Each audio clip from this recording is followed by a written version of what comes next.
요한복음 특강 27번째 시간입니다. 오늘은 요한복음 6장 35절에서 47절까지 말씀드리도록 하겠습니다. 나에게 오는 자는 내가 절대 쫓아내지 아니하리라가 되겠습니다. 지난 시간에는 하늘에서 내려오신 참된 빵이신 예수님을 알아보지 못한 유대인들이 과거 자신들의 조상들에게 베풀어졌던 만나의 기적을 회상하면서 주님과 모세를 비교하는 내용에 대해 공부했습니다. 유대인들은 주 예수님이 예언자이시긴 하나 성경에 기록된 모세와 같은 예언자, 즉 메시아는 아니라고 생각한 것입니다. 보리빵 다섯 덩어리와 작은 물고기 2마리로 5,000명을 먹이신 일, 그리고 빵 7덩어리와 물고기를 가지고 4,000명을 먹이신 일이 모세가 40년간 광야에서 이스라엘을 만나러 먹여준 것과 비교해서 예수님의 능력이 모세에는 미치지 못한다라고 그렇게 여긴 것입니다. 하지만 만나는 죽음을 피하게 할 능력이 없습니다. 광야에서 만나를 먹은 이스라엘인들은 모두 죽었습니다. 당시의 만나는 이스라엘 진영에만 내렸고 이스라엘 백성들만을 위한 것이었습니다. 그러므로 만나는 참된 빵이 아니었던 것이죠. 하지만 예수 그리스도께서는 참된 빵이 되십니다. 그분은 영원한 생명을 주시기 때문입니다. 물질적이고 육신적인 음식으로는 결코 영원한 영적 생명을 얻을 수 없는 것입니다. 영원하고 영적인 생명은 오직 주 예수 그리스도를 믿고 그분을 영접했을 때 얻을 수 있는 것입니다. 하나님께서 주시는 이 참된 빵은 세상에 생명을 주시는 빵입니다.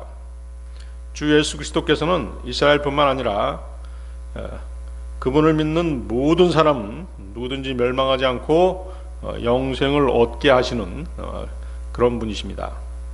그렇게 예수님이야말로 하늘에서 내려오신 참된 빵이신 것이죠. 자, 요한복음 6장 35절 보시겠습니다. 그러자 예수님께서 그들에게 이같이 말씀하셨느니라. 나는 생명의 빵이라. 나에게 오는 자는 결코 배고프지 아니할 것이요 나를 믿는 자는 결코 목마르지 아니하리라. 자, 이 말씀의 뒷부분을 보세요. 나를 믿는 자는 결코 목마르지 아니하리라. 어디서 봤던 구절이죠? 요한복음 4장 14절에서 그 사마리아 우물가에서 그 사마리아 여인에게 하셨던 말씀과 아주 비슷합니다. 그때 뭐라고 말씀하셨습니까? 요한복음 4장 14절. 그러나 누구든지 내가 줄 물을 마시는 자는 결코 목마르지 아니하리라. 오히려 내가 그에게 줄 물은 그 안에서 영원한 생명으로 솟아오르는 샘물이 되리라. 구원받은 사람 안에 영으로 내주하실 주님을 영원한 생명으로 솟아오르는 샘물로 비유하셨습니다. 자, 이제 주님께서는 그분 자신을 빵이라고 하는 형상으로 제시하시고 계시죠. 빵은 사람들이 육신의 생명을 유지하는 데 반드시 필요한 양식입니다. 그렇죠? 주 예수 그리스도를 믿고 영접하지 않으면 인간은 멸망할 수밖에 없습니다. 그래서 그분께서는 생명의 빵이 되시는 것입니다. 빵은 또한 그 누구에게나 받아들여지는 음식입니다. 우리나라 식습관으로 하면 뭐예요? 빵은 밥이 되겠죠?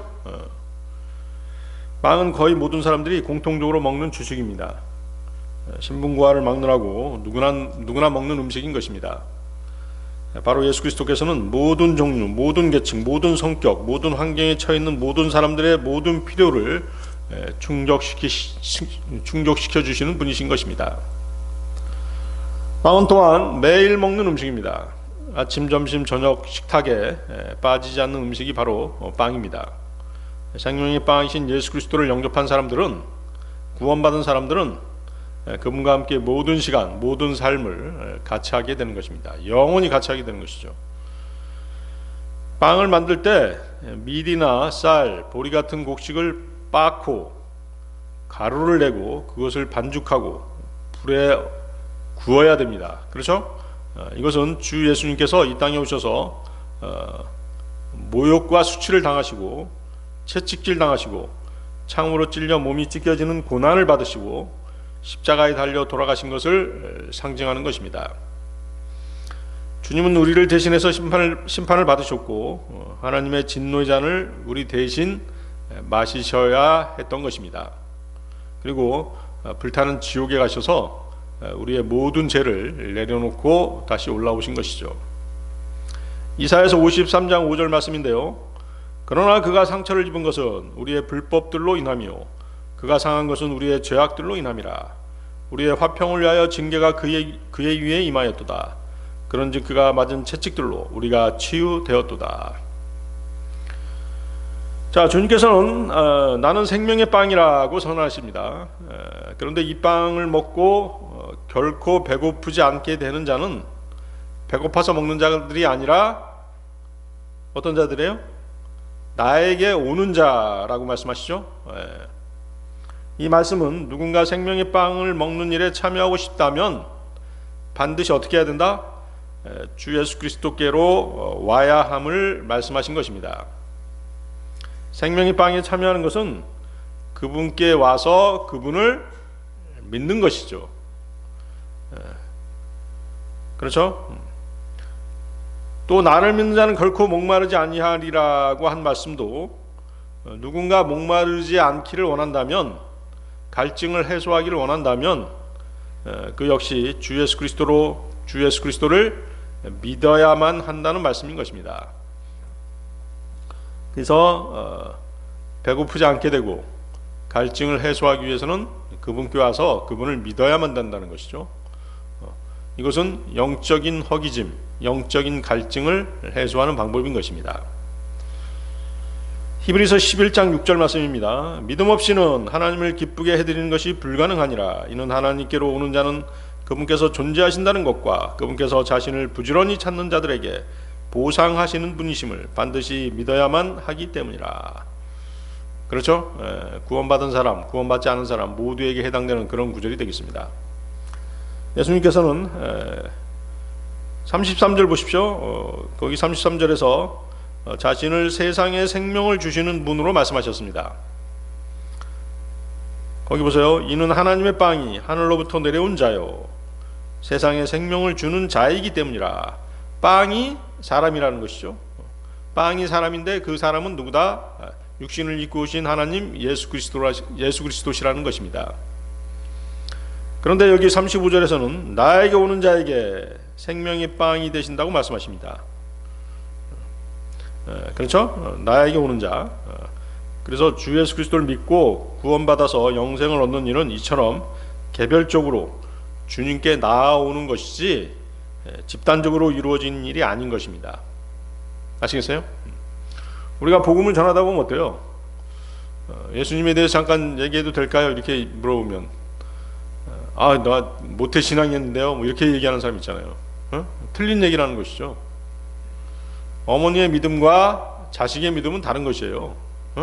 믿음은 개별적인 것입니다. 집단적이고 뭐 유전적인 것은 아니라는 것이죠. 자, 거기 보세요. 다시 35절. 배고프지 아니할 것이요 목마르지 아니하리라. 그렇죠? 이것은 이제 영적인 주림, 영적인 굶주림 또는 영적인 갈증, 그것을 의미하기도 하지만 또한 뭐예요? 육신적인 배고픔, 또 육신적인 갈증도 될 수 있겠죠? 이것은 이제 통틀어서 주님께서는 우리의 모든 필요를 채워주신다는 그런 말씀이 되겠습니다. 이렇게 이제 채워주실 수 있는 근거는 뭐예요? 그분께서 가지신 것들이 아주 충만하기 때문인 것이죠. 고린도전서 10장 26절인데요. 이는 땅과 그것에 충만한 것이 주의 것이기 때문이라. 우리가 배고프고 목말라 있다면 그것은 주님께서 우리의 배고픔을 채우시고 우리의 갈증을 해소시킬 수 없기 때문이 아니라는 것입니다. 또한 주님이 우리를 충족시킬 수 없기 때문이 아니라는 것이죠. 그것은 우리에게 믿음이 없기 때문이죠. 주님의 풍족하심으로부터 매일 우리의 필요를 구하지 않기 때문인 것입니다. 자, 요한복음 6장 36절 37절로 가겠습니다.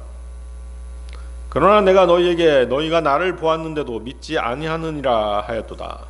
아버지께서 나에게 주시는 자는 모두 나에게 오리라. 그리고 나에게 오는 자는 내가 절대 쫓아내지 아니하리라. 육체를 입고 오신 하나님 예수 그리스도께서는 많은 이적, 기적, 표적을 행하셨지만 그것을 직접 본 사람들조차도 그분을 온전히 믿지 못했던 것입니다. 이것으로 우리는 인간의 마음이 얼마나 부패해 있는지를 알 수 있는 것이죠. 너희가 나를 보았는데도 믿지 아니하느니라.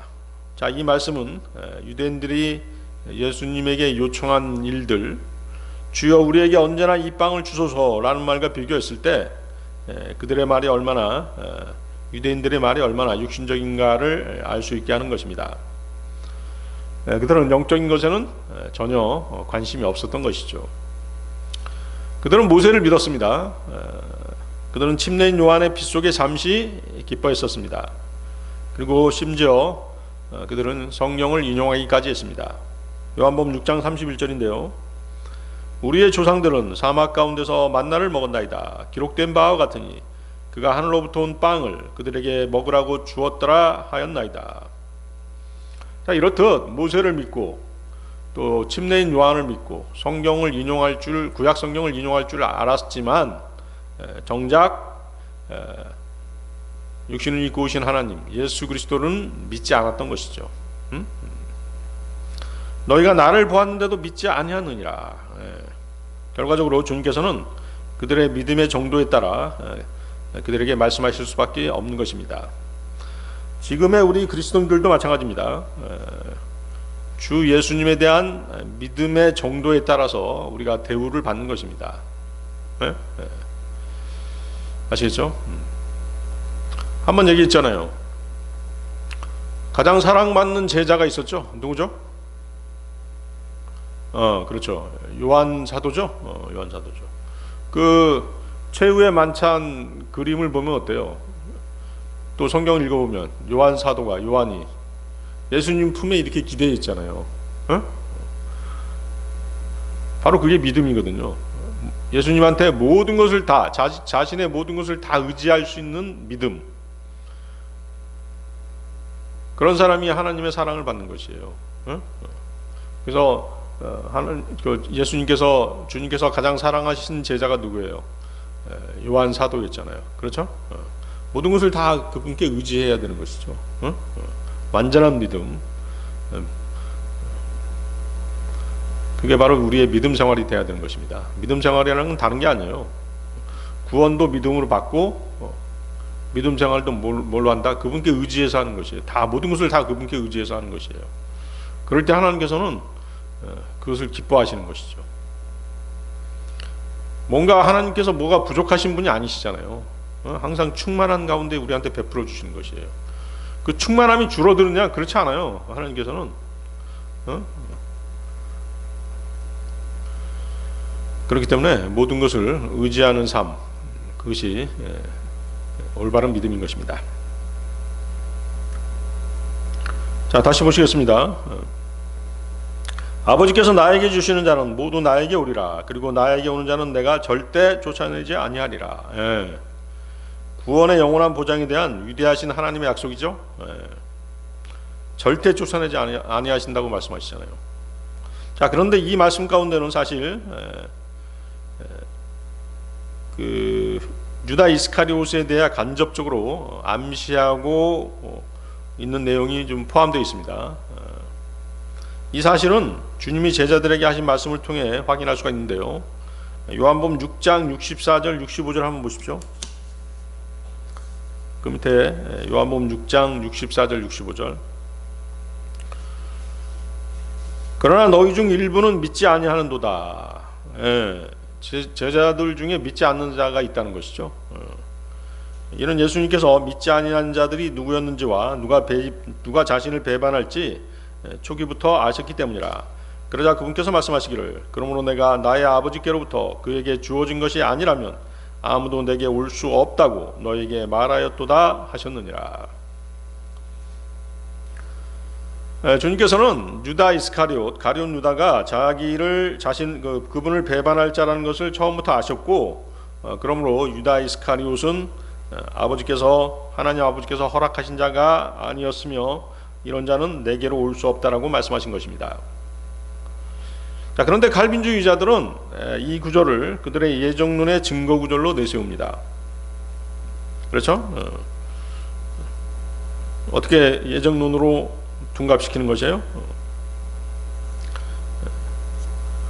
하나님께서 선택하신 자가 아니면 구원받을 수 없다는 것이죠. 나에게 올 수 없다는 것이죠. 그런 식으로 이제 예정론에다 갖다 꿰어 맞추는 것이죠. 그렇지만 이제 그것은 틀린 얘기죠. 왜? 유다 이스카리옷은 해당이 안 되잖아요. 유다 이스카리옷은 마귀잖아요. 그렇죠? 너희 중에 하나는 마귀니라 분명히 말씀하시잖아요. 마귀를 가리켜 하신 말씀을 그 구원의 예정론에 대한 증거 구절로 갖다 붙이는 것은 논리적으로나 성경적으로 성립하지 않는 것입니다.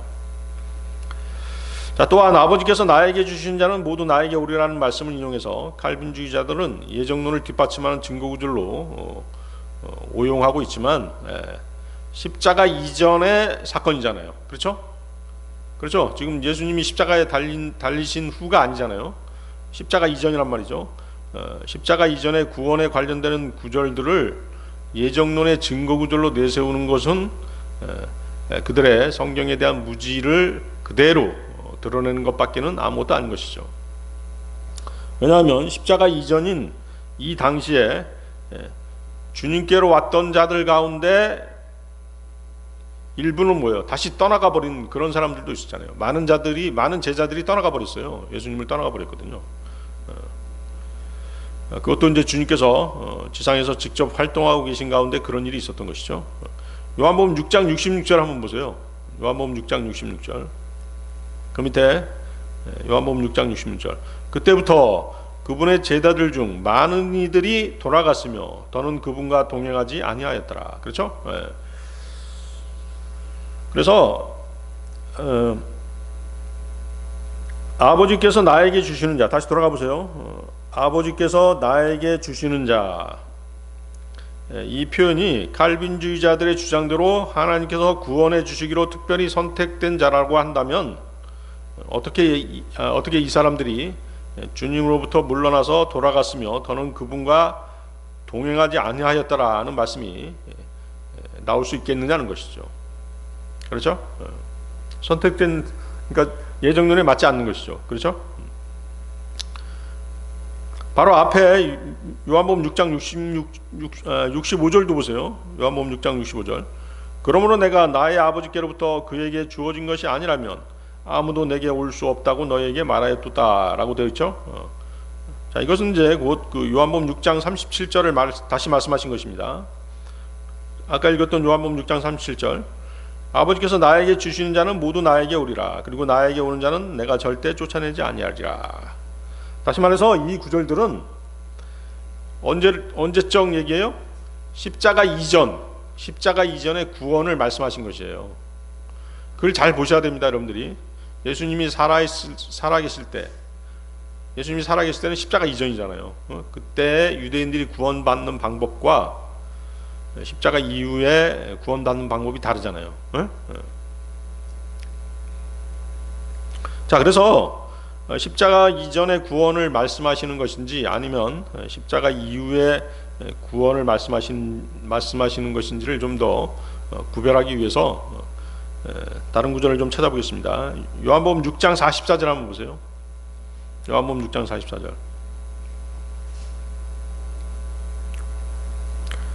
나를 보내신 아버지께서 그를 끌어주지 아니하시면 아무도 내게 올 수 없느니라. 그런즉 내가 그를 마지막 날에 일으켜 세우리라. 자, 이것도 뭐예요? 십자가 이전의 상황이잖아요. 주님이 그때 활동하던 당시였으니까. 여기 보세요. 44절에서 어디다 주차돼요? 마지막 날에 일으켜 세우리라.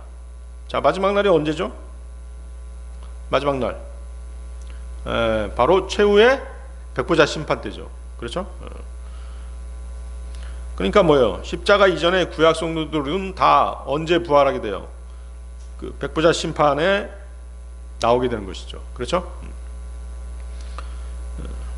다시 말해서 37절에 아버지께서 나에게 주시는 자, 그 체크를 해보세요. 37절에 아버지께서 나에게 주시는 자, 44절에 아버지께서 이끌어 주신 자, 65절에 아버지께로부터 그에게 주어진 것이 아니라면, 아버지께서 예수님에게 주어진 것이 아니라면, 이런 뜻이죠. 이런 구절들은 모두 십자가 이전 예수 그리스도의 지상 사역 기간 중에 예수 그리스도께로 나온 유대인들을 언급하는 것입니다.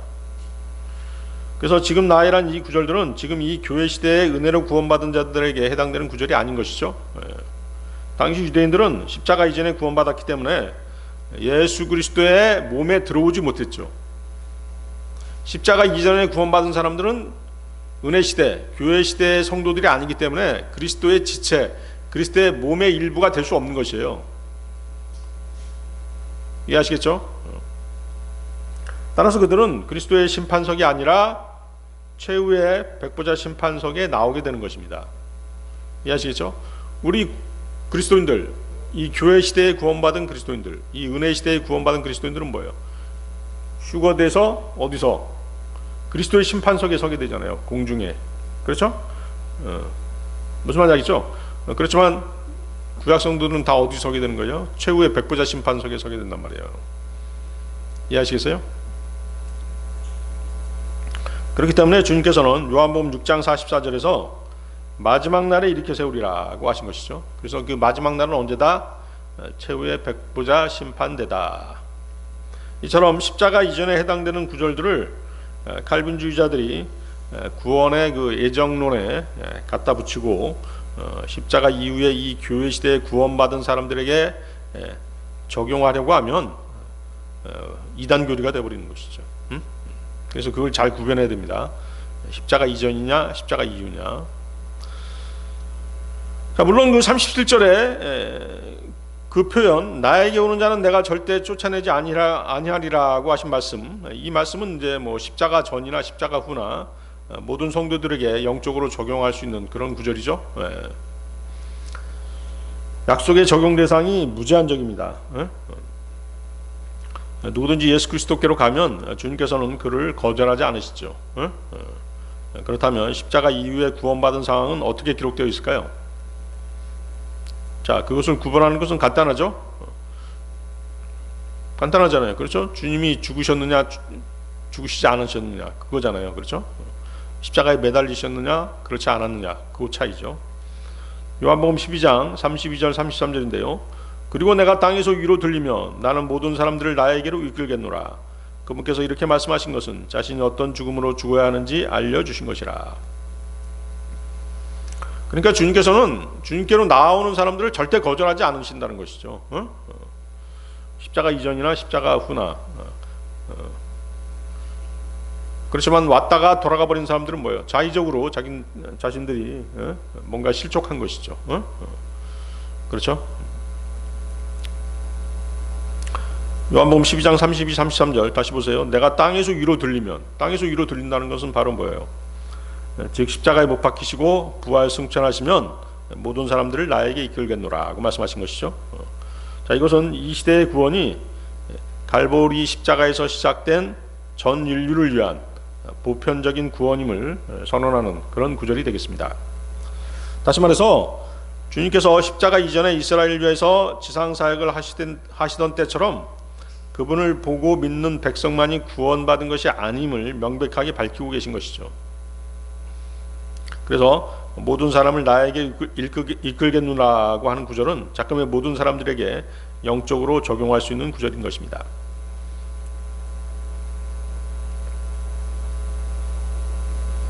그래서 37절의 후반부 믿는 자에 대한 구원의 약속을 뒷받침하는 아주 좋은 증거 구절이라고 할 수 있습니다. 나에게 오는 자는 내가 절대 쫓아내지 아니하리라. 아울러서 이 구절은 구원의 영원한 보장을 약속하는 그런 구절도 되겠습니다. 자, 38절 40절로 가겠습니다. 요한복음 6장 38절 40절. 이는 내가 나 자신의 뜻을 행하려고 온 것이 아니오 나를 보내신 분의 뜻을 행하려고 하늘로부터 왔기 때문이라. 그리고 이것이 나를 보내신 아버지의 뜻이니 곧 그분께서 나에게 주신 모든 것 중에서 내가 아무것도 잃어버리지 아니하고 다만 마지막 날에 다시 그것을 일으켜 세우는 것이라. 그리고 이것이 나를 보내신 분의 뜻이니 곧 아들을 보고 그를 믿는 모든 이마다 영원한 생명을 얻게 하려 하심이라. 그런즉 내가 그를 마지막 날에 일으켜 세우리라. 자, 거기다 밑줄 쳐보세요. 마지막 절 40절. 아들을 보고 그를 믿느니. 아들을 보고 그를 믿느니. 자, 여러분들은 예수님을 보고 믿었어요? 그렇지 않죠? 자, 그래서 이 구절, 이 부분이 굉장히 중요합니다.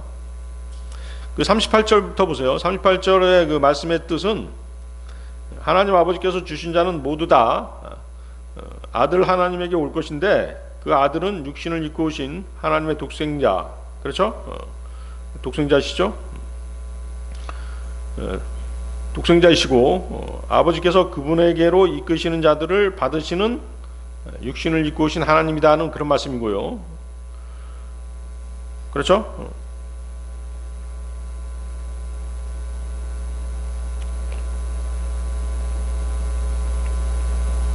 그래서 지금 주님께서는 뭐냐면 제자들에게 아버지께서 그분에게 주신 자들 모두를 주님이 구원하실 것이라고 증거하시는 그런 구절이 되겠죠.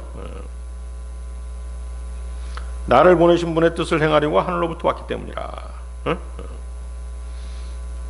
그러면서 이제 그 아버지의 뜻이 뭔지가 나오잖아요. 아버지의 뜻이 뭐다? 그분께서 나에게 주신 모든 것 중에서 내가 아무것도 잃어버리지 아니하고 다만 마지막 날에 다시 그것을 일으켜 세우는 것이라. 그죠?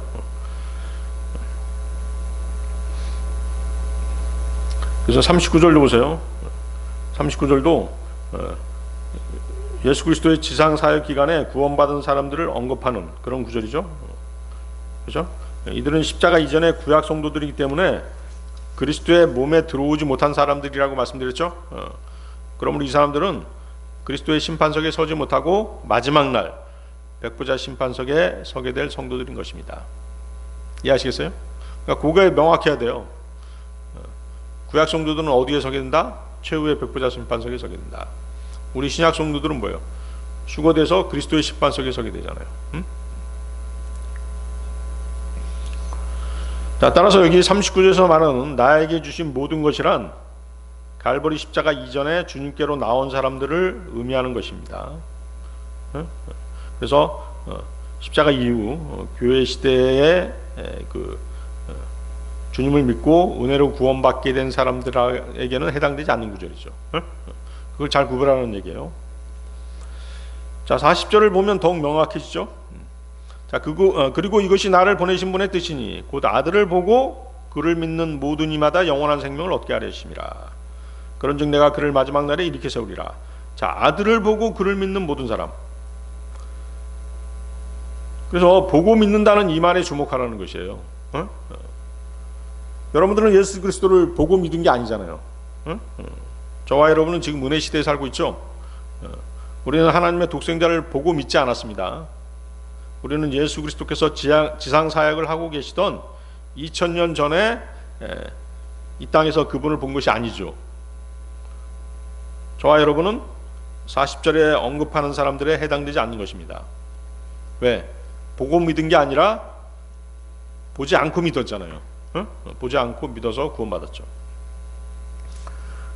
그래서 아들을 보고 그를 믿는 모든 사람은 명명백백하게 십자가 이전에 예수 그리스도를 보고 믿은 사람들이지 지금 이 교회 시대에 오직 믿음으로 구원받은 사람이 아니라는 것이죠.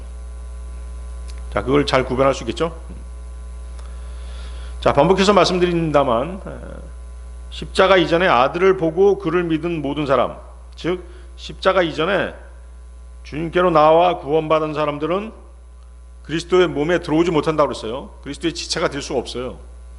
그리스도의 지체가 될 수 있는 사람들은 누구예요? 십자가 이후에 교회 시대에 구원받은 사람들이란 말이에요. 그리스도의 신부가 되는 사람들이죠.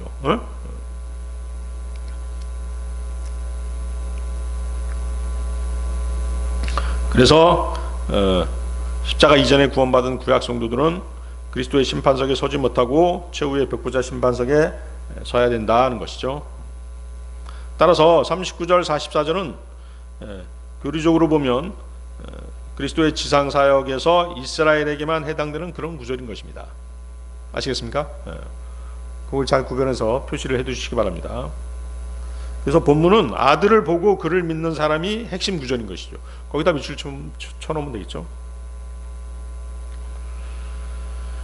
주님께서 부활 승천하신 후에 제자들을 제외하고 현재 이르기까지 예수 그리스도를 보고 그리스도를 믿는 사람은 없습니다.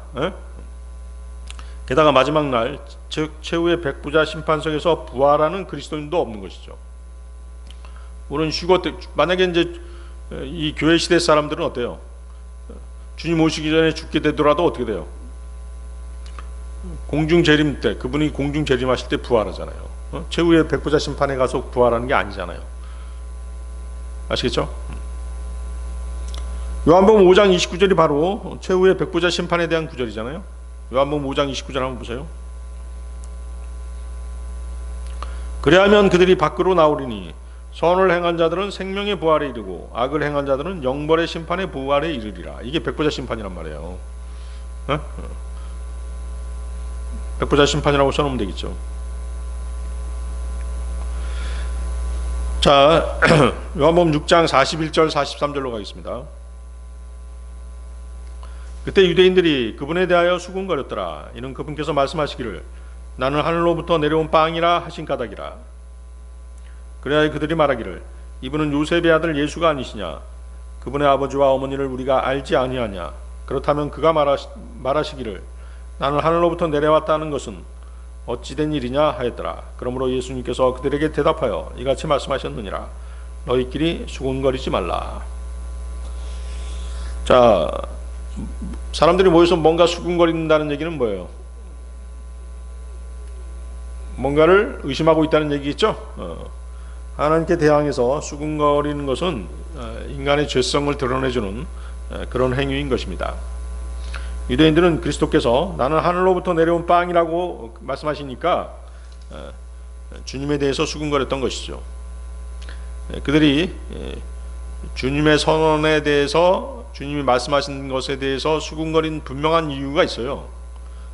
그들 중 일부는 주님이 나사렛의 목수 요셉과 마리아의 그 가난한 집에서 성장하는 것을 직접 본 사람도 있을 거라는 것이죠. 그들 중 일부는 목수인 아버지 요셉을 도와서 작업대에서 일하고 계시는 주님을 본 사람도 있을 것이라는 것이죠. 그리고 그들은 예수님의 형제 자매들도 잘 알고 있었던 것입니다. 마가복음 6장 3절인데요. 이자는 마리아의 아들이자 야고보와 요세스와 유다와 시몬의 형제인 목수가 아니냐? 또한 그의 누이들이 우리와 함께 여기 있지 아니하냐? 그런즉 그들은 그분에게 실족하게 되었더라. 요셉과 마리아의 아들로서 성장하는 것을 지켜보고 또 요셉과 마리아에게서 난 아들, 딸들과 어울려서 지내는 것을 주님이 어울려서 지내는 것을 본 사람들은 실족할 수밖에 없는 것이죠. 그렇죠? 주님께서 이런 기적을 행했음에도 불구하고 실족할 여지가 있었던 것이에요. 왜 사람인데 하나님이라고 하느냐? 이렇게 할 수가 있는 것이죠. 그렇지만 주님이 행하신 그 일을 보고 믿었어야 되는데 어떤 인간적인 백그라운드, 배경만을 보고 의심해버린 것이죠. 그래서 실족한 거예요. 그래서 가난한 목수였던 예수님이 하나님으로서의 신성을 주장했기 때문에 유대인들은 주님을 의심하기 시작했고 주님의 주장을 공개적으로 깎아내리기 시작했던 것입니다. 사실 예수님께서 나는 하늘로부터 내려왔다라고 말씀하신 것은 어찌 보면 사람들의 관심을 끌기는 아주 충분했죠. 그 관심은 하나님의 아들로서의 예수 그리스도보다는 유대인들 입장에서는 하나님의 아들이기보다는 자신들의 욕구를 채워주고 인류 문명을 한 단계 업그레이드 시켜주고 자신들의 입맛에 맞는 것을 제시할 수 있어야 된다는 뭐 그런 조건이 충족된다라고 한다면 이 사람들이 혹시 믿었을 수도 있었을 것이에요. 예를 들어서 당시 이스라엘은 어디의 식민지였어요? 로마 제국의 식민지였잖아요. 그래서 예수님이 오셔서 지금 억압 상태에서 로마의 식민 상태에서 해방시켜주는 일들, 그런 일을 행했다고 한다면 아마 예수님을 따랐을지도 모르겠죠. 그런 욕구들을 주님께서 충족시키시려고 오신 게 아니잖아요. 가장 중요한 게 뭐예요? 그분을 보고 믿게 하시는 거잖아요. 그리고 또 주님은 어떻게 했어요? 사사건건 그들의 죄를 지적하셨죠. 그들의 행실들을 나무라셨죠. 또 하나님의 심판과 지옥의 형벌을 외치셨죠. 그렇죠? 그러다 보니까 사람들은 주님을 좋아하지 않았던 것입니다. 그렇지만 이제 미래의 어느 날 나타나게 될 적그리스도는 그들의 문제를 해결해주고 일시적이나마 거짓 평화를 주고 인류 문명을 선도할 첨단 과학 기술 등을 제공할 수 있을 것이에요. 그렇게 되면 어떻게 돼요? 좋아하겠죠? 세상 사람들의 폭발적인 그런 관심을 끌 수밖에 없을 것입니다. 사람들은 하나님께서 이미 이 세상에 들어오셨고 그들의 가장 심각한 문제를 해결할 수 있는 길을 열어놓으셨음에도 불구하고 그분을 믿으려 하지 않은 것이죠. 가장 심각한 문제, 인간의 가장 심각한 문제가 뭐예요? 인간의 죄 문제잖아요. 죄 때문에 하나님과의 관계가 끊어졌고 심판을 받게 되고 영원한 지옥불에 떨어지게 되는 것인데 그 문제를 해결해 주시려고 오셨음에도 그들은 육신적인 욕망만을 드러내기 바빴던 것입니다. 그래서 주님께서 이 땅에 오셔서 가장 소중한 진리의 말씀을 주셨다는 사실을 일부러 부정하는 것이죠. 이것이 인간들의 악한 마음인 것입니다. 42절 계속 보세요. 그분의 아버지와 어머니를 우리가 알지 아니하냐? 그렇다면 그분께서 말씀하시기를 나는 하늘로부터 내려왔다 하시는 것은 어찌된 일이냐? 자, 이 말은 이제 유대인들이 나는 하늘로부터 내려온 빵이다라고 하신 주님의 말씀을 기억했기 때문에 이렇게 말한 것입니다. 오직 육신을 입고 오신 하나님만이 진실하게 그렇게 주장하실 수도 있는 것이죠. 주님의 이런 선포는 주님께서 하늘에서 내려오셨기 때문인 것이죠. 그렇죠? 하늘에서 내려오셨기 때문에 이제 그렇게 얘기하신 것인데 사람들은 그것을 의심한 것이죠.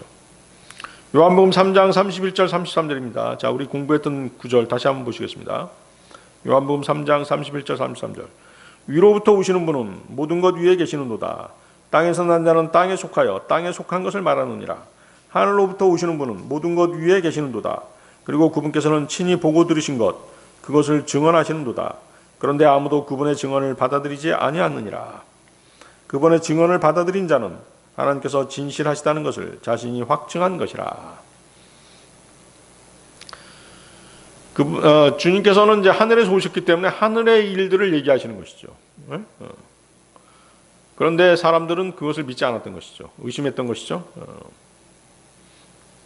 하늘의 일을 얘기하시던 분은 그분이 하늘에 계셨기 때문에 얘기할 수 있으셨던 것인데 땅의 것만 생각하고 또 육신의 일만을 생각하는 유대인들은 그것을 의심하는 사람들이 있었던 것입니다.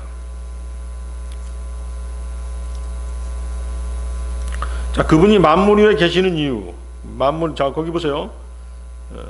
한번 설명했습니다만은 위로부터 오시는 분은 모든 것 위에 계시도다 이렇게 말씀하시잖아요.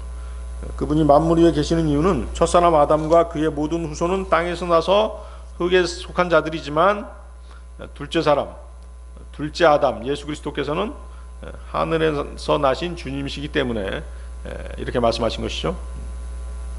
고린도전서 15장 47절입니다. 첫사람은 땅에서 나서 땅에 속하나 둘째 사람은 하늘로부터 오신 주시니라.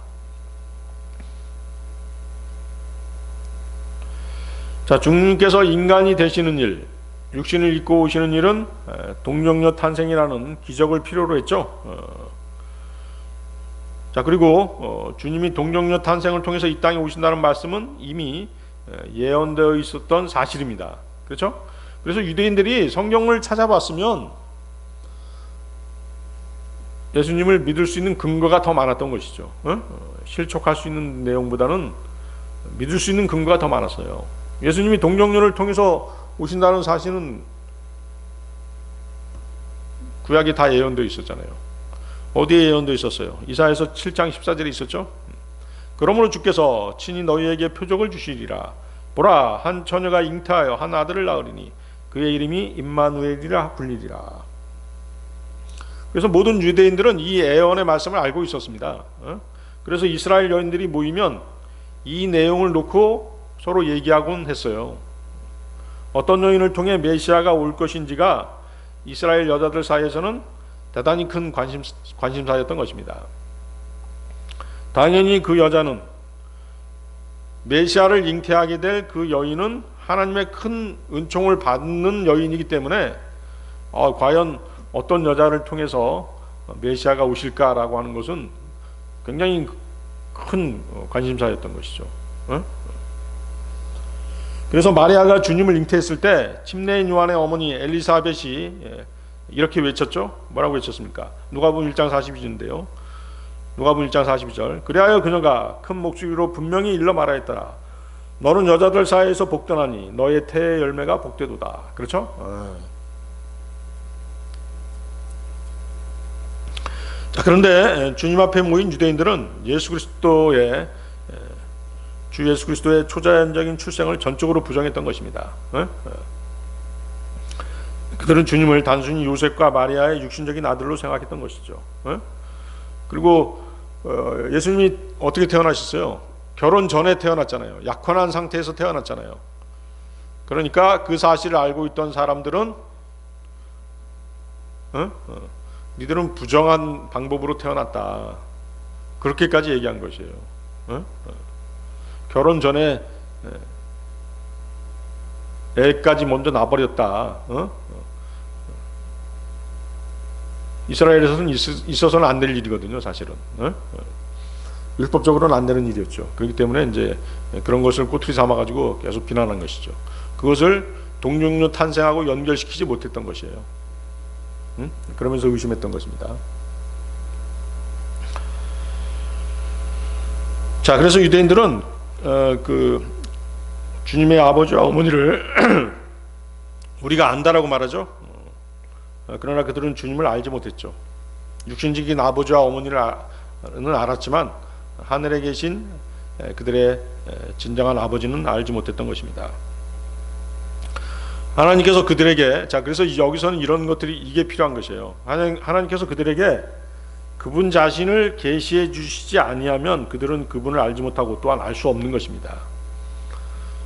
그래서 누가 구원받는다라고 하는 것은 우리가 믿으면 물론 구원받죠. 하지만은 전적으로 그분의 주권에 달려 있는 것이에요. 그것은 인정해야 되는 것입니다. 그렇잖아요. 지금도 마찬가지잖아요. 그렇죠? 예수 그리스도께서 하나님의 아들이시라는 사실을 종교적인 교리로 혹은 지식적으로 받아들이는 것과 그분이 하늘에서 나신 분이라는 것을 스스로 깨닫는 것은 전혀 다르죠. 교만한 사람들은 지식적으로는 받아들여요. 예수님이 하나님의 아들이다. 지식적으로는 받아들이지만 믿지 않는 것이죠. 교만한 마음 때문에. 그래서 그 사람이 구원받지 못하는 것이에요. 그렇지만 겸손하게 자신의 죄를 회개하고 그분 앞에 무릎을 꿇는 사람들은 하나님께서 깨닫게 해주시는 것이에요. 구원받게 해주시는 것이잖아요. 아시겠어요? 그 차이점이죠. 그래서 살과 피, 육신적인 사람들은 이 진리를 계시해 줄 수 없는 것이죠. 시몬 베드로가 예수님에 대해서 이런 고백을 했죠. 어떤 고백이에요? 당신께서는 그리스도시요 살아계신 하나님의 아들이시니이다 라고 고백했을 때 예수님께서 뭐라고 말씀하셨습니까? 마태복음 16장 17절인데요. 바요나 시몬아 너는 복되도다. 이는 살과 피가 그것을 너에게 계시한 것이 아니요 오직 하늘에 계신 나의 아버지께서 계시하신 것이기 때문이라. 하나님께서 깨닫게 해주셔야 주님을 하나님으로 주님을 영접할 수 있는 것입니다. 주님을 믿을 수 있는 것이죠. 고린도전서 2장 14절 그러나 본성적인 사람은 하나님의 영께 속한 것들을 받지 아니하느니라. 이는 그것들이 그에게는 어리석음이기 때문이요 그는 그것들을 알 수도 없으니 그것들은 영적으로 분별되기 때문이라. 영적인 분별, 이것은 성령께서 우리 안에 오셔야지만이 분별할 수 있는 것이잖아요. 세상 사람들에게 성경 얘기해 보세요. 아무도 깨닫지 못하죠. 왜? 그들에게는 성령이 없기 때문인 것이죠. 자, 요한복음 6장 44절로 가겠습니다. 나를 보내신 아버지께서 그를 끌어주지 아니하시면 아무도 내게 올 수 없느니라. 그런즉 내가 그를 마지막 날에 일으켜 세우리라. 자, 이것도 십자가 이전이죠. 아까 요한복음 6장 37절에서 십자가 이전의 구원을 언급한 것이라고 말씀드렸습니다. 아버지께서 나에게 주시는 자는 모두 나에게 오리라.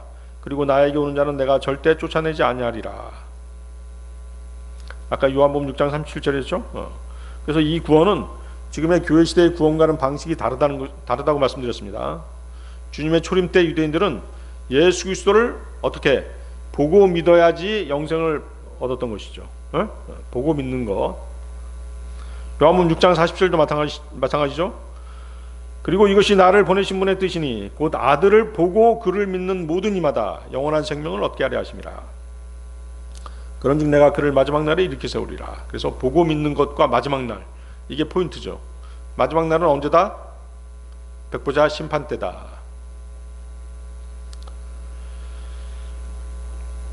자, 그런데 어떻게 했는지 십자가 이후에는 어떻게 했어요? 보지 않고 다 믿었죠? 보지 않고 믿었습니다. 그래서 사도행전의 그 사도들은 주님을 보지 않고 믿은 그 이방인들에 대해서 얘기하고 있어요. 그래서 이방인들이 보지 않고도 예수님을 믿고 구원받을 수 있다는 것을 나중에 알게 됐죠. 베드로를 통해서 알게 됐죠. 베드로가 그 요파라는 도시에서 그 기도에 몰입하고 있을 때 어떤 한 현실을 보게 되죠. 그가 본 현시, 사도행전 11장 5절 9절입니다. 사도행전 11장 5절 9절. 어떤 그릇 하나가 내려오는데 마치 그것은 거대한 보자기였던 것 같았으며 내 모퉁이에 의하여 하늘로부터 내려졌고 그것이 나에게까지 다다랐도다. 내가 그것에 나의 두 눈을 고정시켰을 때 나는 숙고하였으니 내 발 날린 땅의 짐승들과 야생 짐승들과 기어다니는 것들과 공중의 날짐승들을 보았노라. 그러고 나서 내가 나에게 말씀하시는 한 음성을 들었는데 베드로야 일어나서 도살하여 먹으라 하셨느니라. 그러나 내가 말씀드리기를 주여 그럴 수 없나이다. 이는 어느 때에도 속되거나 불결한 것은 아무것도 제 입안으로 들어온 적이 없었기 때문이니이다 하였느니라. 그러나 그 음성이 다시금 하늘에서부터 나에게 대답하시기를 하나님께서 정결하게 하신 것을 내가 속되다고 부르지 말라 하셨느니라. 자, 여기서 이제 부정한 짐승들이 상징하는 것은 뭐예요? 율법도 받지 않고 할례도 받지 않은 이방인들을 상징하는 것이죠. 그래서 불결한 짐승들을 잡아먹으라는 말씀은 그들에게도 복음을 전하는 말씀이죠. 그죠? 불결한 짐승을 잡아먹으라. 율법으로는 안 되는 것이죠. 율법적으로는 잡아먹을 수 없죠. 그렇지만 그들에게 그것을 잡아먹으라고 한다는 것은 뭐예요? 그들에게 복음을 전해라 하는 것이죠. 그래서 이방인들도 복음을 듣고 구원받을 수 있음을 말씀하신 것입니다. 사도행전 11장 18절 그 밑에 보세요. 그들이 이런 것들을 들은 후에 사도들이죠. 그들은 자신들의 침묵을 지켰고 하나님을 영화롭게 하며 말하기를 그렇다면 하나님께서 이방인들에게도 생명에 이르는 회개를 승인하셨도다 하였더라. 자, 이게 뭐예요? 십자가 이후에 이방인들이 그분을 보지 않고도 믿고 구원받을 수 있다. 보지 않고 구원받을 수 있다. 회개하고 구원받을 수 있다는 것을 보여주는 그런 구절들이 되겠습니다. 자, 요한복음 6장 45절입니다. 요한복음 6장 45절. 예언서들 안에 기록되기를 그리고 그들이 모두 하나님께 가르침을 받으리라 하였도다. 그러므로 아버지의 말씀을 듣고 아버지께 배운 모든 자마다 나에게 오느니라. 자, 주님께서는 그분이 지금까지 말씀하신 모든 것들이 옳다는 것을 하나님의 말씀인 성경을 인용해서 증거하고 계시죠. 주님이 인용한 구절은 이사야서 54장 13절입니다. 그래서 거기 표시해 주세요. 요한복음 6장 45절은 이사야서 54장 13절을 인용한 것이다. 자, 이사야서 54장 13절. 그리고 너의 모든 자녀들이 주께 가르침을 받으리라. 그리하여 너의 자녀들의 화평이 대단히 크리라. 예수님께서는 이사야서를 인용하시면서 어떤 방법으로든지 사람들이 하나님에 대한 가르침을 듣게 될 것이고, 그 가르침을 듣고 배운 자들은 주님께로 나아오게 되리라고 말씀하시는 것입니다. 그리고 여기서도 그들이 모두라고 분명하게 말씀하십니다. 그렇죠? 그들이 모두라는 말이 왜 중요하냐면, 칼빈주의자들의 주장은 뭐예요? 그들이 모두가 하나님께서 예정하신 특정한 사람들이다 라고 이렇게 주장하고 있죠. 억지 주장이죠. 그들이 모두 그랬으면 모든 사람들인 것이죠. 특정한 사람들이 아니죠. 그래서 본문은 예수 그리스도께서 십자가에 달리시기 전 지상 사역을 하시던 기간 중 그분을 보고 믿게 될 유대인들을 1차적으로는 의미하죠. 그렇지만 이제 이 구절을 이 교회 시대의 믿음으로 보지 않고 믿음으로 구원받게 될 사람들에게도 영적으로 적용해도 아무 문제가 없는 그런 구절이 되겠습니다.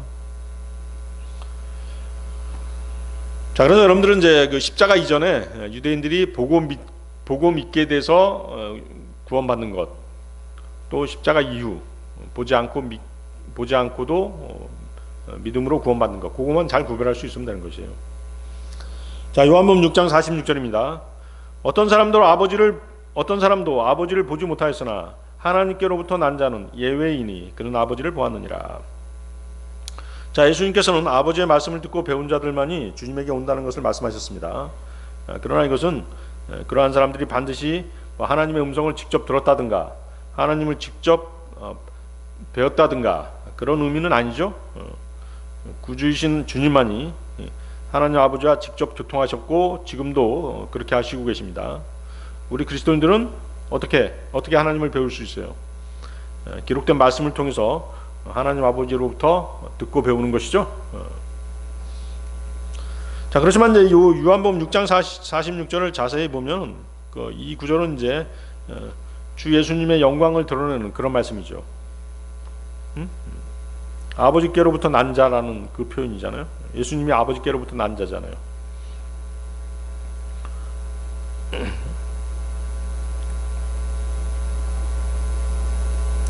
그리고 육신을 입고 오신 하나님의 독생자와 땅 위의 모든 인간들 사이에는 무한한 차이가 있다는 것을 제시하고 있는 그런 구절이죠. 아무도 하나님을 본 적이 없죠. 그러나 이 말씀을 하고 계신 주 예수님께서는 하나님 아버지를 본 분이잖아요. 주님은 하나님에게서 나셨기 때문에 하나님 아버지를 본 것입니다. 주님은 아버지를 보았기 때문에 그분에 관하여 말씀하시고 그분을 드러내실 충분한 자격이 있으신 분이신 것이죠. 예수 그리스도 외에 예수 그리스도 말고 누가 하나님 아버지를 선포할 수 있겠습니까? 하나님 아버지의 아들이신 그리스도를 통해서가 아니라면, 그리고 주 예수님으로 말미암지 않으면 하나님 아버지의 사랑과 은혜를 어떻게 세상 사람들에게 비출 수 있겠어요? 그렇겠죠? 그래서 이 구절은 요한복음 1장 18절의 말씀을 뒷받침하는 그런 말씀이 되겠습니다. 요한복음 1장 18절. 어느 때나 거기다 요한복음 1장 18절이라고 써놓으세요. 요한복음 6장 46절 옆에다가 요한복음 1장 18절. 어느 때나 하나님을 본 사람은 아무도 없으나 아버지의 품 안에 계시는 독생자 곧 그분께서 아버지를 분명하게 밝히셨느니라. 그래서 하나님께로부터 난 자는 누구다? 예수 그리스도시다. 그래서 그분은 하나님에 대해서 증거할 수 있다는 것이죠. 그래서 하늘로부터 오셨기 때문에 하늘의 일들을 말씀하시고, 또 하나님께로부터 오셨기 때문에 하나님께로부터 난 자이기 때문에 하나님이 어떤 분이신지 말씀하실 수 있다는 것이죠. 그래서 하나님의 사랑, 하나님의 은혜, 하나님의 본성에 대한 모든 것들을 다 증거하실 수 있으시다는 그분의 신성을 계속 주장하고 계신 것이에요.